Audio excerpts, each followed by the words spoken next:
Dexter Resurrection has already had so many close calls for Dexter. Today, we're going to break down every time he was almost caught in Resurrection so far, starting with the person who created these problems for him in the first place. After making contact with Chief Bishop of Iron Lake, Batista couldn't shake his own gut instinct. Imagine my surprise when Chief Bishop called me out of nowhere and told me that you were alive. He knew that Angela Bishop didn't leave town for nothing. He knew that she was onto something when she called him to collect information about Dexter's past. She outright accused Dexter of being the Bay Harbor Butcher. I get this call from the chief of police here, who I guess was your girlfriend. And then she said the craziest thing. She intimated that you were the Bay Harbor Butcher. And wanted Batista's help to pin him down. But at the last minute, she left Iron Lake and Batista was left with no support to back up the claims. After her calling me with that accusation, she's backtracked on everything. Made a mistake, she says. Still, after all of the information he gained, he was determined to prove that Dexter was the BHB. The death of his ex-wife and former captain, Maria LaGuerta, was enough for Batista to sink his teeth into the case. So when Dexter awoke from his coma, during which he had several hallucinations, Is anyone there?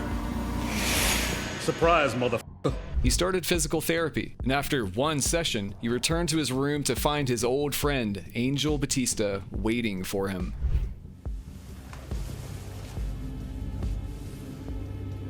Dexter. Please let this be another hallucination. He had a lot of questions for Dexter that he couldn't answer. If he answered honestly, he wouldn't have been almost caught, he would have been definitively caught. Batista was asking all sorts of questions like, why did you disappear? Why did you use the false name Jim Lindsay? Why'd you disappear for all these years? What did you do with Deb? And we all know that Dokes was the Bay Harbor Butcher, right? But we all know that the Bay Harbor Butcher was Dokes, right? The truth is that he disappeared to save his fiancée and son from the danger they'd be in due to his murderous ways. He dumped Deb's body in the water after she all but died facing the brain surgeon, a man that she was only left with because of Dexter's attempt to kill him. And yes, of course, he is the actual BHB. James Dokes was innocent, but any truthful response would have only placed Dexter more squarely in Batista's crosshairs. And although he lied his way through the entirety of that informal interrogation, Batista was not going to back off. He knows what he knows, and what he knows is that Dexter Morgan is the Bay Harbor Butcher. He can see it so clearly now that he retired from the police force and traveled to New York just to hunt Dexter down. In his pursuit of the truth, Batista even placed a tracker in Dexter's car in the form of AirPods and tailed his every move until he could find an anomaly in his routine, knowing that if there was a deviation, that would be when Dexter was planning to kill again. He was able to find Dexter's kill room, and much like Maria LaGuerta before him, Angel almost caught him in the act.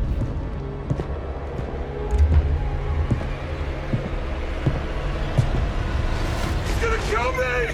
Where's Dexter? Luckily for Dexter, he got out in the nick of time and left Batista looking like a madman. Because Batista never saw him and because he never even saw his car, Dexter was able to get away without so much as a wink of suspicion from the actual authorities. You didn't see it. Or him. No, he drove away.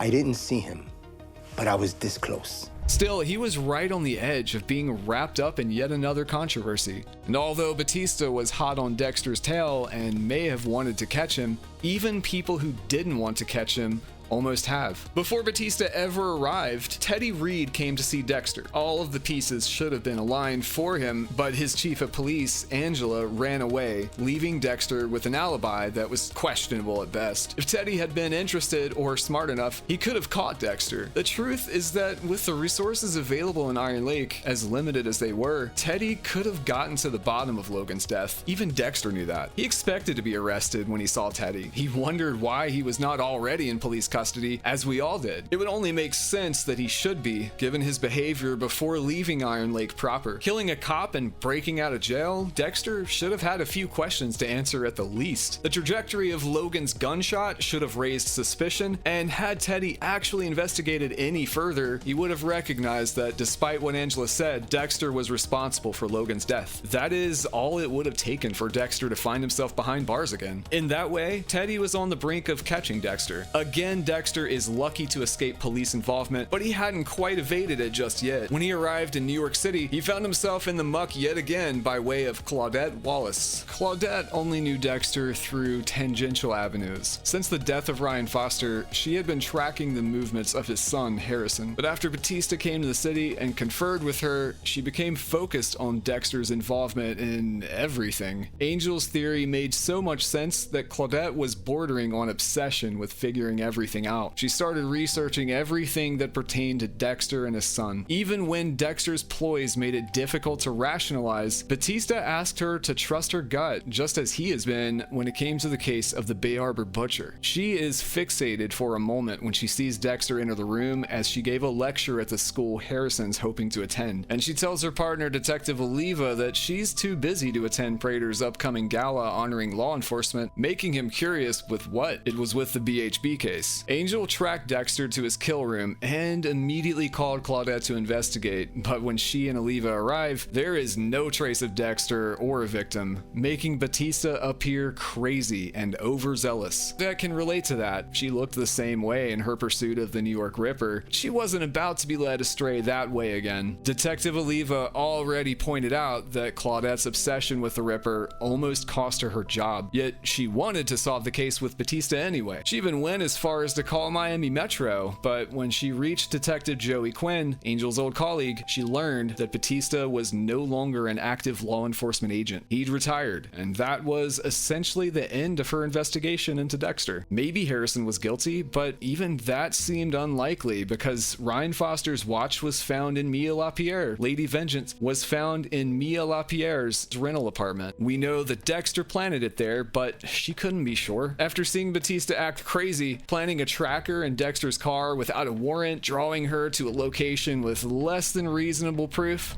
I found the proof that I was looking for. That the Bay Harbor butcher is still active. Proof of the Bay Harbor butcher? That's right. What proof? Well, let me forward you the address and you can come see for yourself. a tracker in Dexter's car without a warrant, drawing her to a location with less than reasonable proof, and discovering that he wasn't even the captain of Miami Metro's homicide department. You are no longer a captain of homicide. Yes. Before you watch any further, I'm happy to finally announce that I'm releasing the first limited drop of my t-shirts. At the start, there are only 100 available, so make sure you buy them while you can at dtmerch.store. Enjoy the video. She had to accept the fact that she was probably running into another dead end, and at the hands of a stranger who had next to no evidence. He'd broken protocol, and wasn't even credentialed law enforcement. At that point, Claudette seemed to accept the fact that the investigation into Dexter Morgan was a wild goose chase. But if she had trusted her instincts, she had listened to Batista, Dexter would have found himself on the wrong side of prison bars yet again. Unwittingly, yet again, Dexter was on the brink of being caught by Claudette with the help of Batista. Dexter knew that Detective Wallace was looking into his son, but he had no idea that she was also working with Batista to pin him down for his own crimes. And luckily for him, Batista made himself look so crazy that there was no way that Claudette could justify looking into him any more closely. Little did Claudette know, she was in arm's reach of solving one of the biggest serial killer cases of her time. She may revisit the case, but as it currently stands, she has abandoned it, and with good reason. Dexter has made it seem unreasonable to look into him, that Claudette would look like a fool and feel like one if she were to continue investigating something with almost no other evidence or reason other than a man she just met interested in arresting his old coworker. Dexter dodges yet another bullet, for now. When Dexter arrived in New York, he was riding in a stolen truck that honestly made him look crazy too. It was covered in camouflage and decked out in stickers insinuating that he didn't trust the government and believed in aliens. Nothing wrong with either one of those two things, but if you're a rideshare driver, you may not attract many clients with those. And Dexter definitely did want to attract clients. One in particular, that being the Dark Passenger, a serial killer tormenting the streets of New York City, killing rideshare drivers to get back at the industry that did his father in. His father was a former taxi driver who killed himself when his business went under after your cars and similar services became available. Of course, that wasn't the fault of the drivers. They were just people looking for honest work in an unforgiving city. But someone as disturbed as the dark passenger wouldn't be able to recognize that. He started sawing their heads off, and that was all Dexter needed to know to target Ronald Red Schmidt, the dark passenger of New York. But he only learned of Red's existence once his weird truck was being towed. That forced him to take a year car, and Blessing Kamara was the driver. They made fast friends. Blessing invited Dexter to a party at his house, and from there he offered Dexter the apartment he and his wife owned below him. Joy has moved out, and we have a vacant apartment. Dexter accepted, becoming Blessing's tenant and also a confidant. So when Blessing's mother Prudence passed away, Blessing had a slight break in character. He was usually so friendly and inviting, but Dexter saw a different side of him when Blessing's soon-to-be son-in-law bought too many bags of ice. Blessing snapped at Dexter. My freezer's empty. I'm happy to store this. No!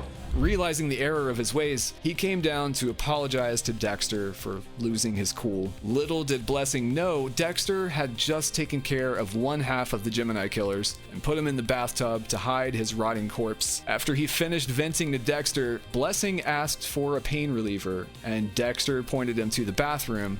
Do you have any Advil? In the medicine cabinet. Okay. Once in the bathroom, Blessing noticed that one of the rings for the shower curtain was out of place. He went to fix it, but luckily for Dexter, he didn't move the curtain itself too much. Had he done so, Dex would have been exposed. Blessing would have found the body Dexter was trying to hide, and that would have been the end of their friendship and possibly Blessing's life. With the simple shift of a curtain, Dexter would have been caught, his murderous ways exposed. And that isn't the only time that Blessing and his family could have caught on to Dexter. After accepting the apartment from Blessing and his wife, Dexter promised to pay first and last month's rent as well as a security deposit. Once he was moved in, Blessing's wife Constance ran a background check on Dexter and learned that he was from Miami, but had a 10-year gap in his history. She had no way of knowing that he was in Iron Lake killing people, and she had no way of knowing that he had a son. But over dinner one night, she disclosed to Dexter that she had done a preliminary background check and knew he left Florida without explanation. She wondered why that was. Had she dug even a little bit more, she would have discovered